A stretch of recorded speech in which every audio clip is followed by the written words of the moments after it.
భవన్ కు మహిళా నేతలు వస్తున్నట్లుగా తెలుస్తోంది. బ్రేకింగ్ న్యూస్ మీరు చూస్తున్నారు. కవితపై కాసేపట్లో బీఆర్ఎస్ ఒక నిర్ణయం తీసుకునే అవకాశం కనిపిస్తోంది. బీఆర్ఎస్ వేటుకి సిద్ధమైనట్లుగా సమాచారం అందుతోంది. కాసేపట్లో మీడియా ముందు ఒక కీలక ప్రకటన చేసే అవకాశం ఉన్నట్లుగా తెలుస్తోంది.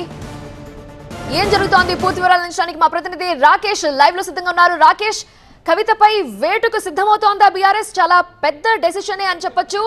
ఏం జరుగుతోంది? తెలంగాణ భవన్ కి మహిళా నేతలు వస్తున్నట్లుగా తెలుస్తోంది. కవిత ఇప్పుడు ఎపిసోడ్ మొత్తం కూడా క్లైమాక్స్కి వచ్చినట్టుగా అర్థమవుతుంది. భవన్ నుంచి కొంత సమాచారం అందుతుంది. కొద్దిసేపట్లోనే మాజీ మహిళా మంత్రులు సత్యవతి రాథోడ్, సబితా ఇంద్రారెడ్డి, ఇంకా మిగతా మాజీ ఎమ్మెల్యేలు గొంగిడి సునీత లాంటి వాళ్ళందరూ కూడా భవన్కి చేరుకున్నారు. తెలంగాణ భవన్లో ప్రెస్ మీట్ పెడతారు. ప్రెస్ మీట్లో ఖచ్చితంగా కవితకు సంబంధించిన అంశమే మాట్లాడే ఛాన్స్ అయితే కనిపిస్తుంది. వేరే సబ్జెక్ట్ అయితే లేదు. కవితకు సంబంధించిన అంశం మాట్లాడతారు. కవిత చేసిన వ్యాఖ్యలకి కౌంటర్ ఇస్తారు. దాంతోపాటు పార్టీ తీసుకోబోయే డిసిషన్ని కూడా వాళ్ళే వివరించేటువంటి అవకాశం ఉంటుంది. కొద్దిసేపట్లో పార్టీ నుంచి అధికారికంగా ఒక నోట్ కూడా రాబోతున్నట్లుగా సమాచారం. కవిత పట్ల ఎలాంటి చర్యలు ఉండబోతున్నాయి? సంజాయిషి అడుగుతారా? షోకాజ్ నోటీస్ ఇస్తారా? సస్పెండ్ చేస్తారా?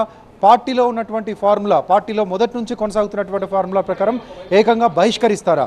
ఏం చేయబోతున్నారని కొద్దిసేపట్లో తెలియనుంది. ఇక క్లైమాక్స్లో పార్టీ కూడా కొంత కన్ఫ్యూజన్కి గురవుతుంది. క్యాడర్ కూడా కొంత కన్ఫ్యూజన్కి గురవుతుంది.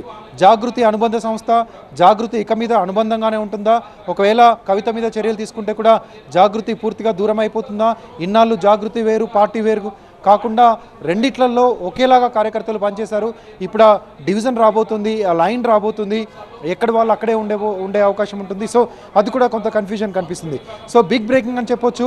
నిన్నటి నుంచి ఫామ్ హౌస్లో సుదీర్ఘంగా చర్చలు జరుగుతున్నాయి, సుదీర్ఘంగా సమావేశాలు జరుగుతున్నాయి. కవిత పట్ల ఎలాంటి చర్యలు తీసుకోవాలనే విషయంలో నేతల అభిప్రాయాలు కేసీఆర్ తెలుసుకుంటున్నారు. పార్టీకి డ్యామేజ్ అవుతుంది. ఇంటా బయట రెండు రకాలుగా సమస్యలు వస్తున్నాయి. పార్టీకి ఇంటర్నల్గా ఒక రకమైన సమస్య ఉంటే, కవిత మాట్లాడిన మాటలు కాళేశ్వరంలో అవినీతి జరిగింది అని ఎండార్స్ చేసే విధంగా ఉన్నాయి.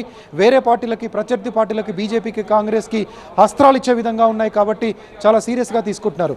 మొదటి నుంచి పార్టీ పట్ల ఆమె వైఖరిని విభేదిస్తూ వస్తున్నటువంటి విధానాన్ని గమనిస్తూ వస్తున్నారు కేసీఆర్ కానీ, కేటీఆర్ కానీ, ఇతర ముఖ్య నేతలు కానీ ఎక్కడైతే లైన్ దాటారో, ఎక్కడైతే పార్టీని పూర్తిగా డ్యామేజ్ చేసే విధంగా ఉన్నారో ఇక ఉపేక్షించలేదు. టాలరెన్స్ అవసరం లేదు. ఆవిడ ద్వారా ఆవిడ చూసుకుంటున్నారు. ఖచ్చితంగా పార్టీకి నష్టం జరిగే విధంగా మాట్లాడుతున్నటువంటి మాటలు